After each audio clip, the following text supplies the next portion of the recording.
Hey everyone, and welcome back to the channel. With the holiday season in full swing, you have probably seen it hanging in doorways or featured in your favorite Christmas movies. A little bunch of green leaves and white berries, mistletoe, and you know the tradition. Stand under it with someone and you're supposed to kiss. But have you ever stopped to wonder why? Why this specific plant? It's a bit of a weird tradition when you think about it.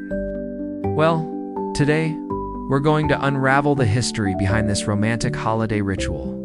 And let me tell you, it's a story that involves ancient magic, Viking gods, and some very clever marketing. First, let's talk about the plant itself. Mistletoe is actually a parasite. Yup, you heard that right. It grows on the branches of trees and shrubs, sending its roots into the host plant to steal water and nutrients.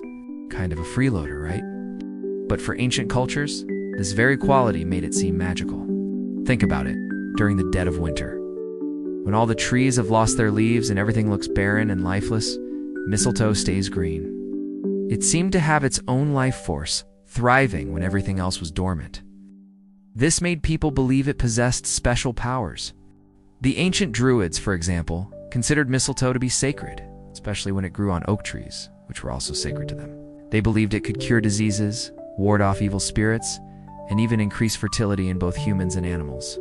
They would harvest it with a golden sickle in a special ceremony, never letting it touch the ground, as they believed that would sap its magical properties.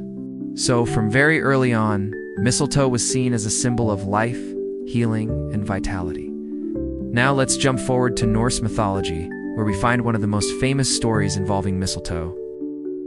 It's a tragic tale about the god Baldr, the son of Odin and Frigg. Baldr was the god of light, purity, and joy. Everyone loved him. But one day he started having dreams about his own death.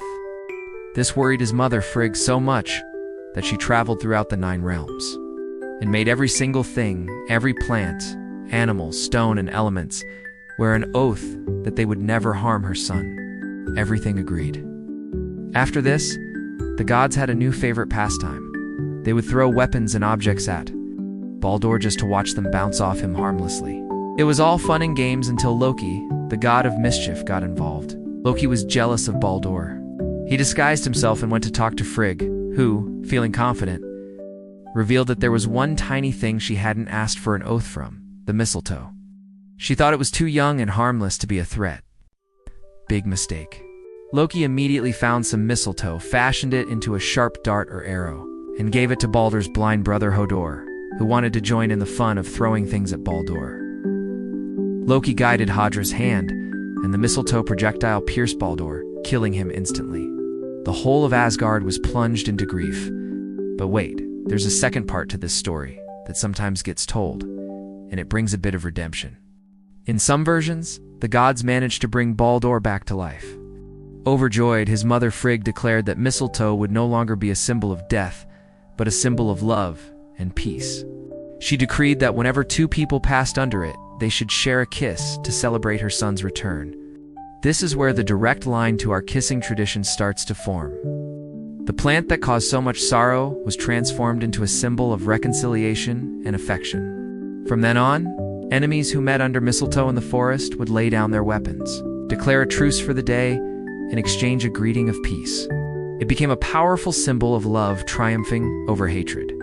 So how did we get from ancient Druids and Viking gods to awkward office Christmas parties? The tradition of hanging mistletoe in the home seems to have gained popularity in 18th century England. It was part of a larger trend of bringing evergreen decorations indoors during winter, like holly and ivy to celebrate life and ward off evil spirits. People would hang a kissing bow or kissing ball, which was an elaborate decoration made of evergreens, ribbons, and of course, mistletoe. The rules were quite specific at first. A man was allowed to steal a kiss from any woman standing underneath the mistletoe, and it was considered bad luck for her to refuse. For every kiss, the man was supposed to pluck one of the white berries from the branch. Once all the berries were gone, the kissing privileges were over. This adds a whole new layer to it, doesn't it? A sort of game with a limited number of plays. This custom was seen as a rare moment of light-hearted fun and a break from the strict social etiquette of the time. The tradition was then carried over to America by immigrants and became even more popular, especially during the Victorian era. The Victorians were famous for their complex social rules and a fascination with symbolism. So the whole idea of a plant giving you an excuse for a little bit of romance was right up their alley. Washington Irving, the author of The Legend of Sleepy Hollow, wrote about the custom in the early 1800s, helping to cement it in American popular culture. He described it as a game of forfeits, where a gentleman could claim a kiss and a lady couldn't resist. Over time, the part about plucking the berries was mostly forgotten, and the tradition simplified to just kissing under the mistletoe. It became a staple of Christmas celebrations, a symbol of holiday romance and goodwill.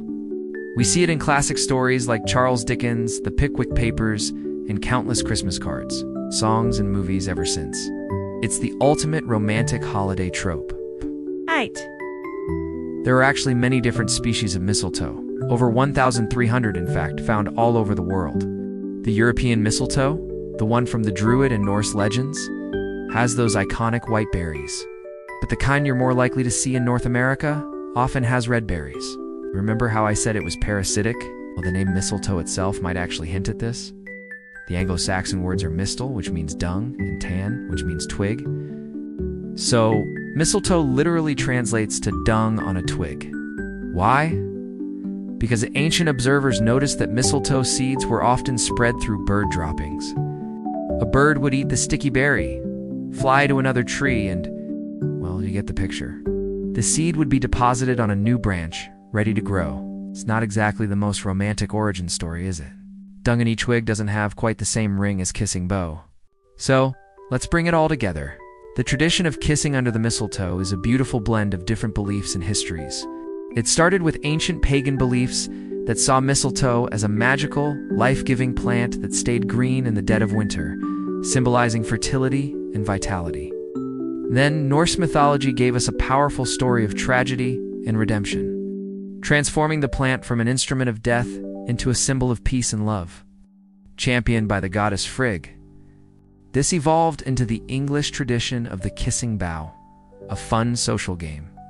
During the strict Victorian era, that provided a rare excuse for a spontaneous show of affection, and finally, it crossed the Atlantic to become the beloved, if sometimes slightly awkward, holiday tradition we know today. It's a practice that connects us to thousands of years of history, magic, and mythology, every time we hang that little green sprig in our doorway. So next time you find yourself standing under the mistletoe, you'll know you're not just taking part in a silly holiday game. You're participating in an ancient ritual that celebrates life, peace, and the enduring power of love. Thanks so much for watching and diving into this piece of holiday history with me. What are some of your favorite holiday traditions? Let me know down in the comments. And if you enjoyed this video, don't forget to give it a thumbs up, subscribe to the channel, and hit that notification bell so you don't miss our next exploration into the stories behind our world. Happy holidays, and see you in the next video.